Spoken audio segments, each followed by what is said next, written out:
Merci de nous rejoindre sur Radio J. Dans quelques instants, l'édito de Christophe Barbier, comme chaque lundi. Bonjour Christophe. Bonjour Ilana, bonjour à tous. Mais vous le savez Christophe, le lundi, nous accueillons Nicolas Rafale avec joie Si ça vous fait plaisir. et bonheur. Bonjour Nicolas. Bonjour à tous.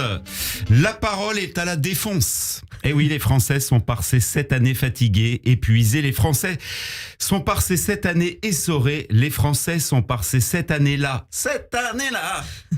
C'était bien un petit clo-clo quand même. Ouais, Faut très s'amuser, bien. c'est normal. Le gouvernement Barnier a vécu 9 semaines et demie.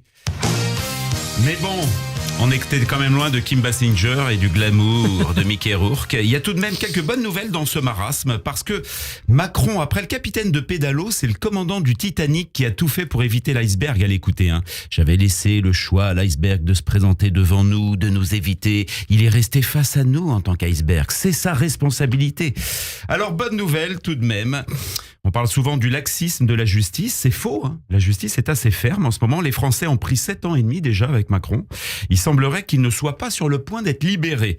Si c'est pas une bonne nouvelle pour les Français, ça l'est pour la justice. Et cette détention provisoire leur semble une éternité. 7 ans, ça n'était pas la peine maximale, c'était d'abord 5 ans, puis comme ils ont récidivé en 2022, ils en ont repris 5. Les juges d'application des peines, Mélenchon-Le Pen, Bouvard et Pécuchet, Flic et Fluc, la Carpe et le Lapin, ont demandé une libération anticipée au bout de 7 ans et demi car les Français sont vraiment à bout, au bout, ils bouent. On a rarement vu des gens aussi au bout de leur vie, au bout de 7 ans. C'est plus 7 ans de réflexion avec la robe de Marilyn qui soulève, c'est 7 ans de consternation. Ils attendaient que le président sorte de cette maladie de l'enfermement en lui criant « Macron, rémission !» Mais ça ne se guérit apparemment pas facilement, l'isolement, l'enfermement. Il semblerait donc que ce soit compliqué de les libérer après, avec une peine aménagée.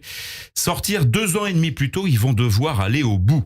On rappelle que Macron avait été placé en mandat de pipeau différé en 2017, puis à nouveau en 2022 pour arnaque en réunion, mais avec lui tout seul. C'est-à-dire que des fois, il se lance une invite Zoom, il est tout seul à la réunion, il se dit est-ce que tout le monde est là, on peut commencer. Si tout le monde est d'accord avec moi-même, on peut conclure. Un point de détestation aussi affirmé est unique dans l'histoire de la détestation. Il y a eu Louis XVI qui a fini en Lego, Louis XVIII qui aurait pu finir en civet à la poire. Dans quel plat Macron se réincarnerait-il bien ? La bouillabaisse, ça c'était pendant 10 ans, le fait de tout mélanger. La ficelle picarde, que nenni. On n'est pas dans Top Chef, on est plutôt dans Stop Chef, semblent dire les Français. Macron ou l'art du déni, rien vu, rien entendu.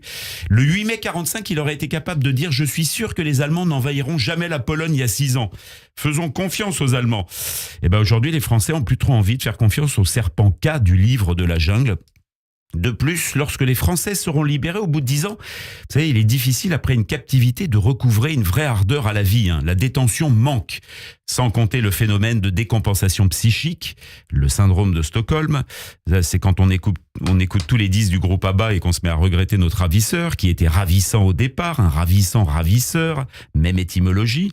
Alors j'imagine que Macron laissera une adresse peut-être après son départ. Si les tapes sur l'épaule de Mohamed VI nous manquent, ça va Momo, alors t'es allé au Queen cette semaine, ou sur celle de Donald Trump à Notre-Dame, oh yeah, make Bridget great again. Si un petit rappel de mépris vous siérait, profitez-en, on peut se faire vacciner en ce moment, c'est la période, hop, une petite souche de mépris, d'indifférence, ça fait jamais de mal. Et mon quinquennat, tu l'aimes mon quinquennat ? Et mon requinquennat, tu l'aimes mon requinquennat ? Il requinque mon requinquennat.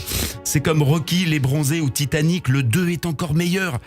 Et ma dissolution, tu l'as un peu pris dans la gueule, ma dissolution ? Ah, c'est magnifique. Macron, c'est le Brigitte Bardot du mépris. Il nous a envoûtés avec ses charmes, sa jeunesse, sa fougue.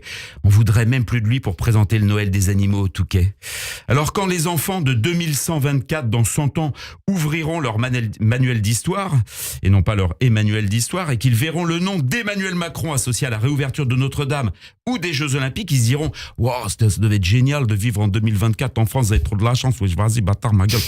Il y aura eu comme une dissolution de l'histoire, une sorte de motion de censure de la réalité.